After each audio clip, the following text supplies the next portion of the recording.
प्यारे बच्चों, आज की इस क्लास में हम एक्सरसाइज 1.2 का क्वेश्चन नंबर 6 डिस्कस करेंगे।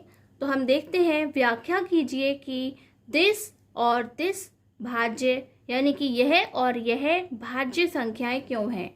हमें बताना है कि ये जो इस तरीके की संख्याएं लिखी हुई आपको दिखाई दे रही हैं, कुछ फैक्टर की फॉर्म में और प्लस के साइन के साथ में, वह भाज्य संख्याएं क्यों हैं, इस बात का एक्सप्लेनेशन हमें देना है।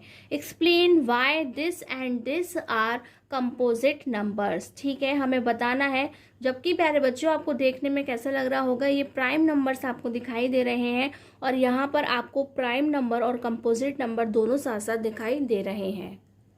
ठीक है प्यारे बच्चों, इसलिए हम इन्हें सॉल्व करके आपको दिखाएंगे कि आखिरकार ये क्यों कंपोजिट नंबर्स हैं। अब वो कह रहे हैं क्यों है, इट मीन्स कि ऑलरेडी ये कंपोजिट नंबर ही हैं, लेकिन कैसे हैं हम इसे आपको सॉल्व करके बताते हैं। तो यहाँ पे आपको 2 क्वेश्चंस दे रखे हैं, हम दोनों को ही देखते हैं। तो फर्स्ट है हमारा 7 × 11 × 13 + 13 एंड सेकेंड क्या है, हम एंड करके ही लिख देते हैं यहाँ पर 7 × 6 × 5 × 4 × 3 × 2 × 1 + 5।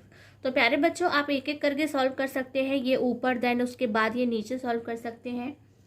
तो हम पहले इसे देख लेते हैं। तो प्यारे बच्चों, यहाँ से हम क्या कर सकते हैं, इसमें से और इसमें से क्या कॉमन ले सकते हैं, 13। तो हम यहाँ 13 कॉमन लेंगे तो हमारे पास क्या रह जाएगा, 7 × 11 और प्लस के बाद हम क्या लिखेंगे, 1, क्योंकि वहाँ पे कुछ और नहीं है। ये हो जाएगा 13। 7 का हम 11 से मल्टीप्लाई करते हैं तो क्या आता है, 77 + 1, यानी कि ये हो गया हमारा 13 × 78। और प्यारे बच्चों, अगर हम 78 के फैक्टर करें तो क्या होगा, वहां पर इसके फैक्टर आप अपने हाथ से साइड में करेंगे। हम यहाँ पे आपको डायरेक्ट लिखवा रहे हैं 2 × 3 × 13। तो हम चेक कर लेते हैं, 2 3 = 6, यानी कि 2 3 6 एंड 13 6 78, यानी कि 13 6 78। और प्यारे बच्चों, हम इस वाले को सॉल्व कर लेते हैं।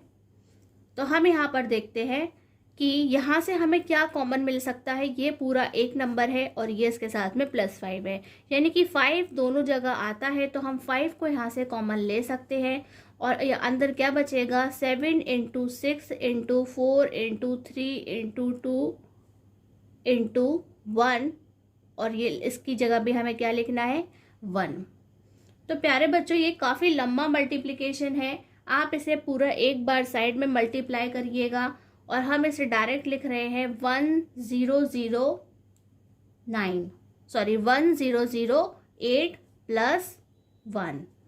तो हम इसे क्या लिखेंगे, 5 × 1009। तो प्यारे बच्चों, आपको ये समझना है कि कंपोजिट नंबर होते क्या हैं, भाज्य संख्याएं होती क्या हैं।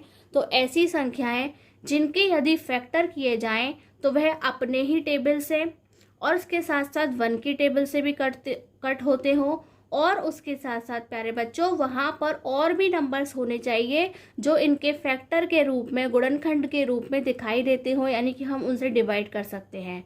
तो प्यारे बच्चों, जब हमने इस पूरे क्वेश्चन को सॉल्व किया तो आप देख सकते हैं कि वह किस तरह से 2 से भी डिवाइड हो सकता है क्योंकि उसके फैक्टर में आया है, 3 से भी डिवाइड हो सकता है और 13 से भी डिवाइड हो सकता है। यहाँ पर हमने ना तो उस पूरे नंबर को मल्टीप्लाई करके लिखा है, ठीक है, और ना ही यहाँ पे 1 लिखा है, यानी कि ये क्या है, उसके अदर फैक्टर्स हैं, उसके दूसरे गुणनखंड हैं, और वह सभी कैसे हैं, अभाज्य संख्याएं हैं, गुणनखंड हैं।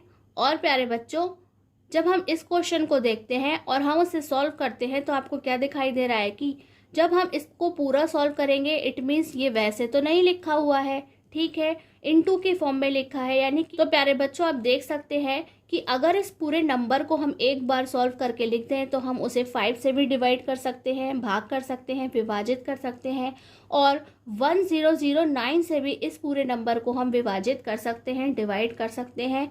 यानी कि ना तो यहाँ पे इटसेल्फ वाला फैक्टर लिखा हुआ है, ना ही 1 लिखा हुआ है, यानी कि ना तो हम यहाँ पे इसे स्वयं से भाग करने की बात कर रहे हैं क्योंकि इसके टुकड़े हो रहे हैं, इसके फैक्टर हो रहे हैं। अगर किसी के टुकड़े हो रहे हैं इट मीन्स कि वह क्या है, कंपोजिट नंबर है। क्या है, जिनके अदर फैक्टर देखने को मिलते हैं, दूसरे गुणनखंड दिखाई दे रहे होते हैं अपने आप को और 1 को छोड़ करके, वह सभी क्या होते हैं, कंपोजिट नंबर यानी कि भाज्य संख्याएं उन्हें कहा जाता है। इसलिए आप क्या लिखेंगे कि ये जो दोनों ही नंबर्स हैं वह भाज्य संख्याएं हैं। किस तरह से लिखेंगे, तो आप लिख सकते हैं यहाँ पे both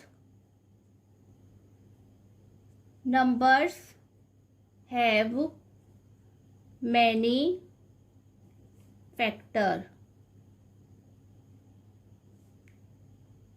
hence both numbers are composite numbers। Hindi में कहेंगे दोनों संख्याओं के बहुत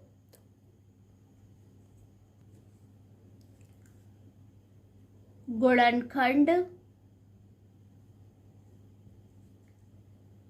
हैं, इसलिए दोनों संख्याएं